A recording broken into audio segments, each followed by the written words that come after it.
Hello YouTube, Freddie Cardona here. Welcome back to another episode of Driving and the News. If this is your first time clicking on a video of mine, I have several playlists on my channel. I have Fred Drives, Pride in Patterson, a relaxation video, and this Driving and the News playlist.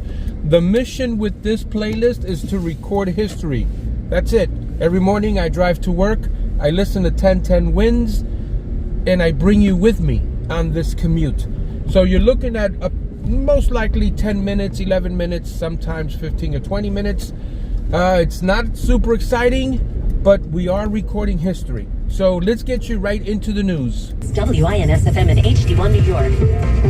Always live on the free Odyssey app. 48 degrees now, mostly cloudy. Humidity just 31%. The wind southwest at 10. We're heading up to 59. More people get their news from 1010 Wins than from any other radio station in the nation. Phil Pilato is our service aide. Justin Schrager's at the editor's desk. I'm Susan Richard. All news, all the time. This is 1010 Wins at 92.3 FM, New York. Good morning, 48 degrees, 8 o'clock, Wednesday, March 22nd. I'm Lee Harris. Here's what's happening. Donald Trump wasn't arrested yesterday. There's no word on when or if he will be, but the NYPD is growing increasingly concerned about Trump supporters gathering in New York. Muggers are just ripping thousands of dollars worth of jewelry off the necks of people on the streets of Manhattan and the Bronx. A city council member from Queens is afraid that the hate being expressed in swastika scrawled on buildings and sidewalks now will be turned to violence later. The head of NATO says there are indications Russia is asking China for weapons to use in Ukraine, but no indication so far China has provided them. Google gets ready to roll out its chatbot answer to ChatGPT. It's called Bard. Sports, the Islanders won, but the Rangers, Nets, and Devils all lost, and the U.S. lost to Japan in the World Baseball Classic. 1010 Wins AccuWeather, not as nice as yesterday, but not bad. Clouds, limited sun, and a high near 60. It's news time. 8:01. Traffic and transit on the ones now, and Karen Stewart. Well, we're a mess on the Garden State Parkway, I can tell you that. We are a real mess. Bumper to bumper on the northbound parkway. At exit 138 in Kenilworth, there's an accident in the left. That's what's doing it to you. I know you're stuck in this bumper to bumper traffic. The reason for it is up ahead of you at exit 138 in Kenilworth. You get past 138, the parkway makes a complete 180, and it looks good. Northbound 287 at exit 8 from Possumtown Road and Piscataway, we got a vehicle fire. We got a car fire there. The left lane is blocked. There are heavy delays in the area. Let's take a look at your Hudsons. Here's what you need to know about the bridges and tunnels. 40 is the number inbound at the Holland, Lincoln, and the GW Bridge. Staten Island, the southbound West Shore Expressway, south of Arden Avenue. We got an accident. Overturned vehicle is involved in this one, but it's been uprighted. The left lane is still blocked with it. And northbound, we've got delays with police activity. That Grand Central Parkway accident eastbound at the Clearview, that thing is gone. One lane that was blocked has been reopened. And mass transit, Newark to World Trade Center line of the path is delayed due to police activity on a train at Newark. We're sponsored by Nutley Auto Kia, your best choice for new Kias. Good service, good selection, and good deals from good people every day. Call Nutley Auto Kia today at 973-667-0500 or visit them at nutleykia.net. It's different there in a good way. I'm Karen Stewart, 1010 Wins on 92.3 FM. Donald Trump was not arrested yesterday, as he said he expected to be, and there's no indication as to when or even if he will be on what some legal experts consider very iffy charges that could come out of a Manhattan grand jury investigating the record-keeping concerning the non-disclosure agreement payment to Stormy Daniels.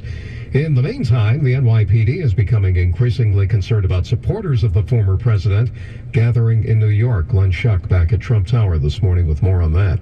So as the grand jury's back at their work today, there still could be additional witnesses. In the meantime, Donald Trump remains in Florida for now. The NYPD and other agencies are monitoring online chatter, they tell us, as to where demonstrations may pop up around the city. And they're reminding any protesters who come in, if they gather, they are not to be carrying any type of gun.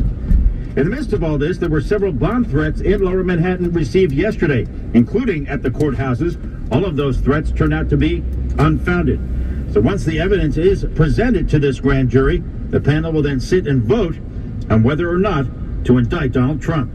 Glenn Schuck, 1010 Wins at 92.3 FM here at Trump Tower. Of course, this is not the only legal case involving the former president. There's still the matter of those classified documents he was keeping down at Mar-a-Lago. Sources telling ABC News that Washington, D.C.'s now former district court's chief judge, Beryl Howell, wrote in a sealed filing that there's clear evidence Donald Trump committed crimes related to taking classified documents and that his lawyers should be compelled to testify. Even though the judge and special counsel appear to agree, they would still need to meet an even higher standard to actually seek charges against the former president to prove guilt beyond a reasonable doubt, something prosecutors are still working to do. Andy Field reporting Mr. Trump is forcefully disputing what he calls the fake ABC report that he misled his attorneys. Ron DeSantis still hasn't announced that he's running for president, but he continues to drop strong hints and to mostly shrug off attacks from Mr. Trump. Nearly 2 weeks after traveling to Iowa and 1 day after taking a swipe at Donald Trump over the hush money scandal, Ron DeSantis in a new Fox Nation interview telling Piers Morgan, if I were to run, I'm running against Biden, acknowledging he and Trump would be competing for the Republican presidential nomination, but saying, ultimately, the guy I'm going to focus on is Biden because I think he's failed the country. Rachel Scott reporting the former president has taken to calling DeSantis Ron DeSanctimonious and has been posting polls showing him ahead of DeSantis. 10-1's AccuWeather. Clouds with some sunny intervals today, becoming breezy in the afternoon. We'll have a high of 59 in Midtown, low 60s in some of the inland suburbs, cooler on Long Island. 49 degrees now. It's mostly cloudy. Humidity at 34. The winds of southwest at 7. 49. Make that 9, and we're going up to 59 in Midtown.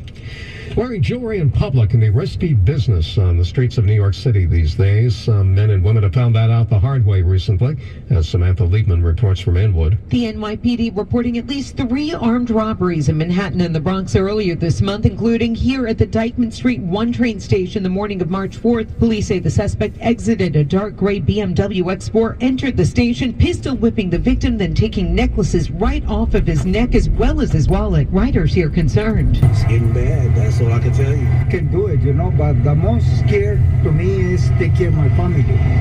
I don't want something bad happen, because my family use a train. The suspect then going to the Bronx, pistol whipping a man in a barber shop on 169th Street with an accomplice, taking more jewelry and also fleeing in the same BMW. The suspects in total making off with $23,000 in jewelry and cash. Samantha Liebman, 10-10 wins on 92.3 FM. All right, guys, thank you so much. A nice, short and sweet driving and the news.